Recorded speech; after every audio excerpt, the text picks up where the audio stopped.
Hello मेरे पीके दांव, कैसे हैं आप सब। उम्मीद करता हूँ आप सब स्वस्थ होंगे, मस्त होंगे और आपकी तैयारी भी लाजवाब तरीके से चल रही होगी।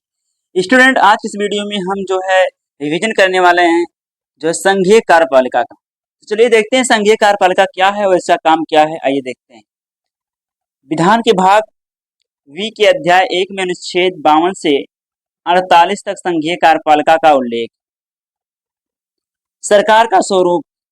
सरकार का स्वरूप।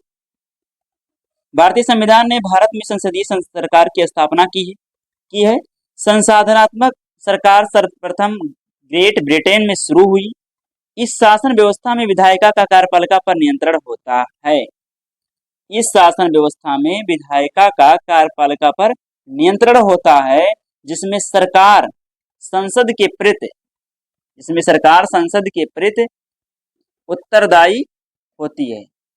इसमें सरकार संसद के प्रति उत्तरदायी होती है और उसके द्वारा हटाई जा सकती है, किंतु हमारा मॉडल उस मॉडल से भिन्न है, क्योंकि जहां तक विधि निर्माण का संबंध है ब्रिटिश संसद सर्वोपर अथवा संप्रभु है, किंतु भारत में संसद की विधि निर्माण की शक्ति पर सीमित है।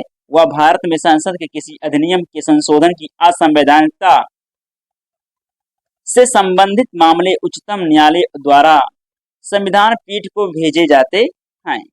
अगला पॉइंट है, संसदीय सरकार में राष्ट्रपति संवैधानिक अध्यक्ष होता है, लेकिन वास्तविक शक्ति मंत्रिपरिषद में निहित होती है, जिसका प्रधान प्रधानमंत्री होता है।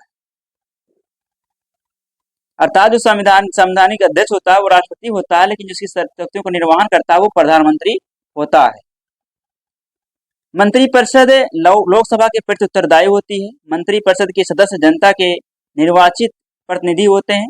यद्यपि अनुच्छेद 53 द्वारा संघ की कार्यपालिका शक्ति राष्ट्रपति में निहित की गई है, लेकिन अनुच्छेद 74 में यह भी स्पष्ट कर दिया गया है कि वह उसका प्रयोग मंत्रिपरिषद की सहायता और मंत्रण से ही करेगा। अगला पॉइंट है, इसके विपरीत अमेरिका की अध्यात्मक प्रणाली में राष्ट्रपति वास्तविक कार्यपालिका का अधिकारी होता है। उसका निर्वाचन सीधे जनता द्वारा होता है। वह विधायिका के प्रति उत्तरदायी नहीं है। राष्ट्रपति स्वयं अपने मंत्रिमंडल के मंत्रियों को नियुक्त कर सकता है और वह उन्हें पदच्युत भी कर सकता है। अध्यक्षात्मक शासन प्रणाली का आधारभूत तत्व एकल कार्यपालिका है तथा इस प्रणाली की विशेषता कार्यपालिका का प्रमुख राष्ट्रपति होता है। राष्ट्रपति अपने मंत्रिपरिषद का चयन स्वयं करता है। राष्ट्रपति व्यवस्थापिका को भंग नहीं कर सकता है। इस प्रणाली का उदय संयुक्त राज्य अमेरिका में हुआ। कार्यपालिका सरकार का दूसरा महत्वपूर्ण अंग है, जिसका मुख्य कार्य व्यवस्थापिका द्वारा निर्मित कानूनों को क्रियान्वित करना और शासन का संचालन करना है। किसी लोकतांत्रिक देश में कार्यपालिका को दो हिस्से होते हैं। जनता द्वारा खास अवधि तक के लिए निर्वाचित लोगों को राजनीतिक कार्यपालिका कहते हैं।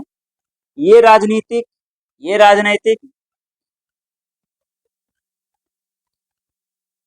व्यक्ति होते हैं जो बड़े फैसले करते हैं।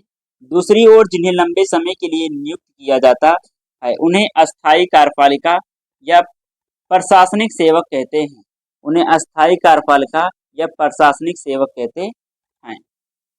हमारे यहाँ संसदीय शासन है। संसदीय शासन प्रणाली में कार्यपालिका के दो प्रधान होते हैं, संवैधानिक प्रधान डी ज्यूर और राष्ट्रपति वास्तविक प्रधान डी एफसीटो। प्रधानमंत्री एवं उसका मंत्रिपरिषद।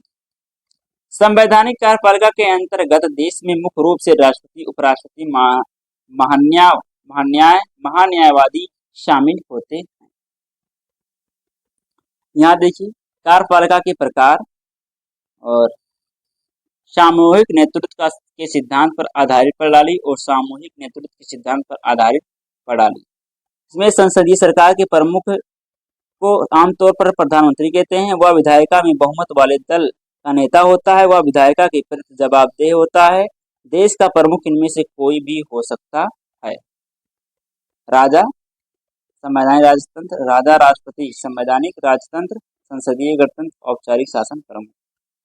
इसमें अर्ध अध्यात्मक राष्ट्रपति देश का प्रमुख होता है। प्रधानमंत्री सरकार का प्रमुख होता है। प्रधानमंत्री और उसका मंत्रिपरिषद विधायिका के प्रति जवाबदेह होता है। कौन होता है? राष्ट्रपति। अध्याचात्मक, राष्ट्रपति देश का प्रमुख होता है, वही सरकार का भी प्रमुख होता है। राष्ट्रपति का चुनाव आमतौर पर प्रत्यक्ष मतदान से होता है, वह विधायिका के प्रति जवाबदेह नहीं होता। तो ये रहा आज का हमारा जो टॉपिक रिवीजन।